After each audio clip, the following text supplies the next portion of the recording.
जय हिंद साथियों, स्वागत है आप सभी का हमारे पढ़ाई के यूट्यूब चैनल पे। मैं आरवी सर। हम लोग डेली मैथ के 5 सुपर सीरीज को क्वेश्चन को देखते हैं इस पढ़ाई पे। यदि आप किसी भी एग्जाम की प्रिपरेशन कर रहे हो तो आप हमारे पढ़ाई ऐप से जुड़िए और आप यहाँ से मैथ के सारे कंटेंट आप मात्र मैथ के 5 सुपर सीरीज के क्वेश्चन से आप तैयारी कर सकते हैं। चाहे किसी भी एग्जाम की आप प्रिपरेशन कर रहे हो, चाहे एसएससी हो, पुलिस हो, बैंक हो, रेलवे हो, यूपीएसआई हो, किसी भी चीज का आप आसानी से तैयारी कर सकते हैं। चलिए, तो आज के सेशन का पहला क्वेश्चन है आपका। क्वेश्चन क्या कह रहा है? एक व्यापारी 2 घड़ियां 8% और 15% के छूट पर बेचता है। बोल रहा है 2 घड़ी है, एक 8% की छूट पर, दूसरा 15% की छूट पर बेचता है। दोनों का अंकित मूल्य 2800 रुपया है। दोनों घड़ियों के अंकित मूल्य का अंतर क्या होगा यदि कुल छूट 12% की हो रही है? मतलब एक पर 8 का छूट दे रहा है, दूसरे पर 15 का छूट, दोनों पे मिला के 12 का छूट हो रहा है। ऐसे सवालों में एलिगेशन लगा देंगे हम लोग, ठीक है। तो देखिए 8 का छूट यहां दिया, 15 का छूट यहां दिया, दोनों पर छूट कितने का है भाई? तो कहोगे सर 12% का। एलिगेशन लगाएंगे तो यहां से 12 में से 8 चला जाएगा 4 हो जाएगा, और 15 में से 12 चला जाएगा 3 हो जाएगा। अब आप दोनों का अंकित मूल्य आपको दिया है 28। कितना दिया है? 28। तो 4 3, यहां देखिए 4 3 7 रेशियो का मान 2800 है। एक रेशियो का मान कहोगे सर 400 है। एक रेशियो का मान 400। आपसे बोलना है उनके मूल्यों में अंतर बताइए। 4 और 3 का अंतर एक रेशियो का अंतर ही है, यानी एक रेशियो का मान 400 है। तो 400 ही इस सवाल क्या हो जाएगा? राइट आंसर हो जाएगा। ऑप्शन नंबर ए इस सवाल का राइट आंसर होगा। अंतर पूछ रहा है तो दोनों का अंतर 1 है, तो इसी वजह से एक रेशियो का मान 4 है तो 400। अगर पूछता कि अलग अलग मूल्य बताइए तो कि एक का होता 4 3 1200 और दूसरा होता 4 चौके 1600, और 12 और 16 का भी अंतर निकालते तो आपका आंसर होता है 400, ठीक है। और दोनों का मिला कितना हो रहा है? 2800 हो रहा है, ठीक है। तो इस सवाल का जो राइट आंसर है ऑप्शन नंबर ए, ठीक। चलिए बढ़ते हैं आगे, देखते हैं क्वेश्चन नंबर 2 क्या कह रहा है आपका। क्वेश्चन नंबर 2 है जो आपका, मोहन ने 6050 रुपए के मूल्य पर सामान को क्रय करता है और वह इस पर 6% का छूट प्राप्त करता है। मतलब 6650 रुपए पर 6% का छूट प्राप्त करता है। कहने का मतलब है कि हर 50 रुपया पर 3 रुपया छूट मिलेगा, यानी 47 में उसको प्राप्त होगा। तो 47/50 यहां से हो जाएगा। इसी प्रकार से अब क्या कर रहा है? छूट पाने के बाद 10% की दर से विक्रय कर चुकाता है, यानी विक्रय कर चुकाता है। जो पहले 10 का फ्रैक्शन हो गया 1/10, यानी जो 10 की वस्तु बिकती थी अब 11 रुपया उसको देगा। हर 10 रुपया पर 11 रुपया प्रोडक्ट पे देगा, क्योंकि विक्रय कर चुकाता है। तो 10 रुपया पर 11 रुपया देगा तो 11 से गुणा कर देंगे। इसी को सॉल्व कर लेंगे, आपका कितनी राशि चुकानी पड़ेगी आपको पता चल जाएगा, ठीक है। एक 0 से 0 कंप्लीटली काट लेते हैं, 5 से काटते हैं, 5 1 कम 5, यहाँ पे 16 हो गया, 5 3 की 15, 5 1 कम 5, 5 3 की 15, यहाँ पे एक बचा, फिर 5 3 15, यानी कि 133, ठीक है। तो आपका टोटल हो गया 133 इंटू के 47 इंटू 11 बट्टा में कितना? 10, ठीक है मेरे भाई। देखिए 7 3 के 21 और 1 से गुणा करेंगे, यानी यूनिट डिजिट में क्या होना चाहिए? 1 आना चाहिए। इकाई अंक में 1 आना चाहिए। देखते हैं कौन से ऑप्शन में 1 है। देखिए यहाँ पे 1 है नहीं, इसमें भी नहीं है, इसमें भी नहीं है, एक ही ऑप्शन में 1 है, यानी कि आपका जो राइट आंसर होगा 6876.1। इसको सॉल्व करेंगे 6876.1 इस सवाल का आपका राइट आंसर हो जाएगा। क्लियर है? इसको सॉल्व करेंगे, गुणा कराएंगे, गुणा कराने के बाद जितना आएगा आप उसको 10 से भाग करेंगे तो 6876.1 इस सवाल का राइट आंसर होगा, ऑप्शन नंबर ए। तो जब बड़े कैलकुलेशन दिखे आपको तो आप डिजिट प्लेस यानी यूनिट डिजिट से एक बार देख लेंगे, ठीक है। या फिर एक तरीका और है, क्या हो सकता है? यहाँ पे हम लोग डिजिटल सम लगा दें तो 3 3 6 1 7 हो जाता। उसी प्रकार से 4 7 4 11 का मतलब 2 हो जाता, और 1 1 का मतलब 2 हो जाता। यहाँ पे डिजिटल सम लगाते 1 होता, कोई दिक्कत नहीं है। तो देखिए 7 दूना के 14 दूना के 28, 28 का मतलब कितना होता? 1 होता, यानी डिजिटल सम जिसका 1 होगा वही आंसर आपका हो जाएगा।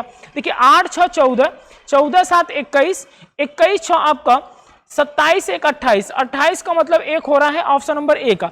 बाकी किसी और का चेक कर लेते हैं, देख लेते हैं। देखिए 9 तो 3 हो तो कट जाएगा, 6 2 8, इसका डिजिटल सम 8 हो रहा है। यहाँ पे देखिए 6 6 12, 12 4 16, 16 5 21, 21 का मतलब 3 हो जाएगा, यहाँ पे 7 हो जाएगा।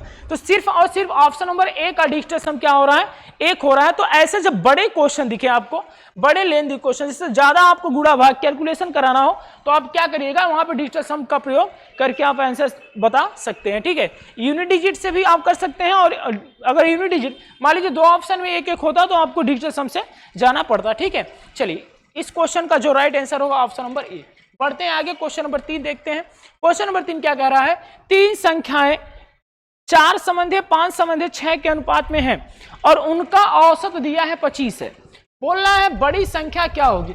मेरे भाई औसत 25 है, एवरेज अगर 25 है तो उनका जो सम होगा, उन तीनों संख्याओं का जो सम होगा, क्योंकि सर 75 होगा, जो उन तीनों संख्याओं का सम होगा कितना होगा 75, यानी इनको जोड़ने पे 75 के बराबर होगा। 6 4 10 5 15, 15 रेशियो का मान 75 के बराबर, 1 रेशियो का मान 5 के बराबर होगा, 1 रेशियो का मान 5 के बराबर। आपसे पूछ रहा है बड़ी संख्या क्या होगी, तो सबसे बड़ी 6 है, यानी 6 5 कितना हो जाएगा 30। इस सवाल का जो राइट आंसर होगा 30 होगा।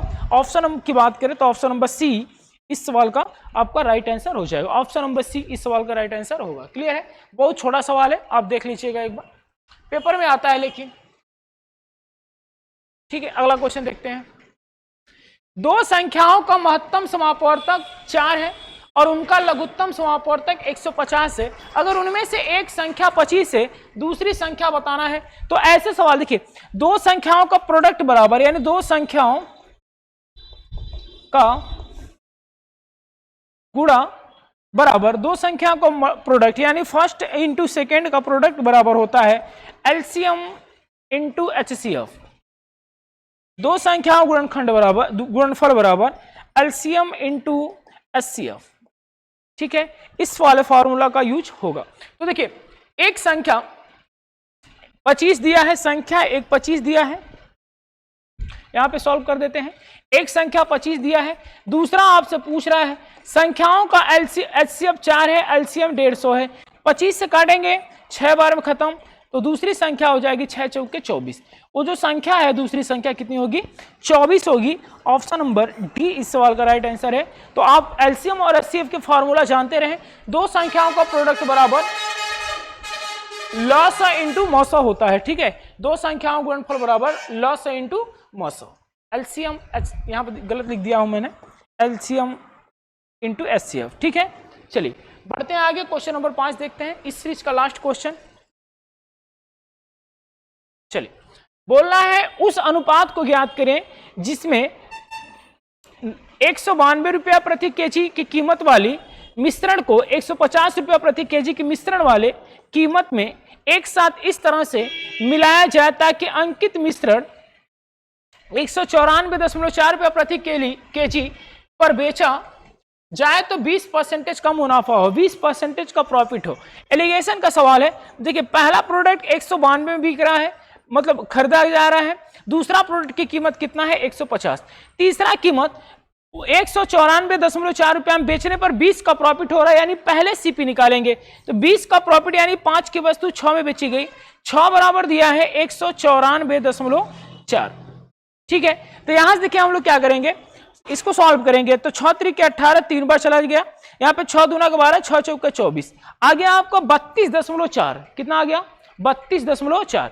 तो इसमें गुणा करा लेंगे 5 में तो सीपी निकल जाएगा, 5 में गुणा कराएंगे 32.4 से, तो आपका हो जाएगा 5 चौके 20 के 0 हासिल लगा दो, 5 दूना 10 2 12 और 5 3 15 1 16, 162। कितना 162 रुपया। दोनों का जो कॉस्ट प्राइस होगा, दोनों को मिलाकर बेचा जाए तो कितना 162 रुपया सीपी होगा।